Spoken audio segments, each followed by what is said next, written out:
what gem happens. that I was missing. Talk about your list first. Oh my God! Talk about your You know, you are bringing out a number of important things that are actually hitting hard. Just some few days ago, we had a conversation on a topic dubbed "Why am I still single?" You're getting me? And we are seeing a number of young adults in their either early, mid, or late 20s still trying to pursue their purported future husband or future wife.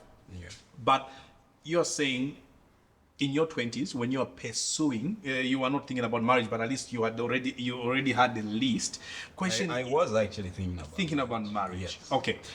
How do the young adults now?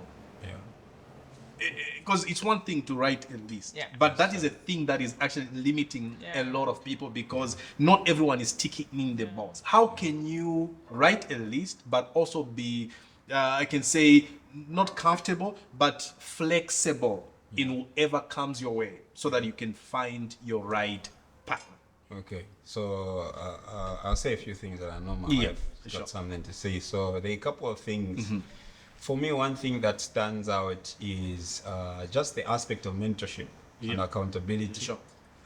Because, you know, when you are young and you are in love or you are pursuing love, you are so engrossed in that love bubble or in the pursuit such that there's so many things that you can easily miss, forgo, overlook, and trivialize simply because of you've set your eyes on this girl and she looks like the one. It could be whether she's playing hard to get or she's giving you the green lights, whatever the case. But just that state in and of itself, for me, I'll use an unpopular word. It's close to insanity. Okay.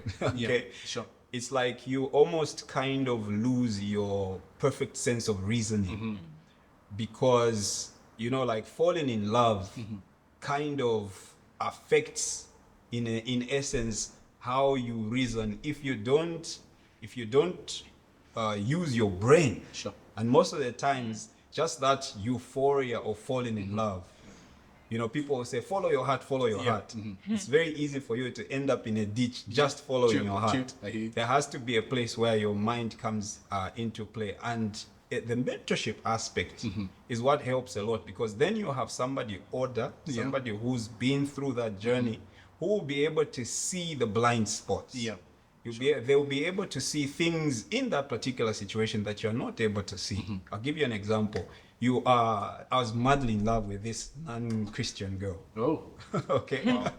And at the time, I didn't even know that she was not Christian because she spoke like, you understand what I mean? She had a language, you know, and when I would talk about my faith and all of that, she would be in support. So I assumed that she was a believer, you know, and the funny thing is, I was engrossed in that world because she was pretty. My wife knows the story. You know?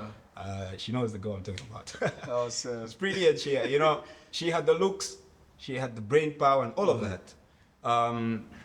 The time that I got to find out that she was actually not a believer, it was a little too late. How? Because we had already gotten emotionally attached because we were spending time talking and all of that. Long and short of it, the time that I realized, snap, this girl is not a believer. What am I going to do now? It had to take me reaching out to my mentor, my coach at the time. Shouts out to Coach Morris. Shout out. So I hollered at him and I gave him the scenario. And the honest truth is, I was really hoping against hope that he would find a way of, saying things like, you can pray into becoming a Christian. You understand what I mean? Because I was kind of already gone. But then he was very stern with me. He was like, look, you have the core of God on your life. You're not just another ordinary guy. There is somewhere where you're going. Sure. And the journey that you are getting on, you need somebody who is aligned to the God that you serve. And if this person, for starters, is not aligned to the God that you serve, already that's a problem.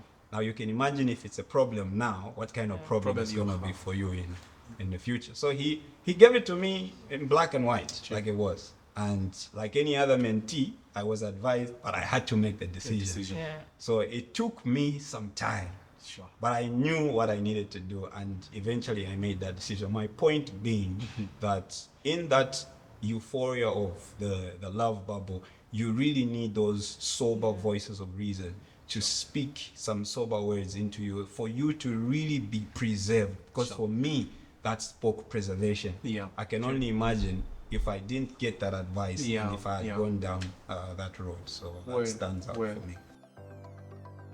The first list that he had Yeah. was informed by, he calls them some selfish, motives. Yeah. Because as you may know, he's a hip hop head. And Yeah. I've heard him say this story a couple of times, Yeah. and that's why I'm sort of trying to narrate it. He's a hip hop head, and he was exposed to videos, and you know how hip hop videos are. Yeah. In those videos, you have like dark, big girls doing. Yeah. Exactly right.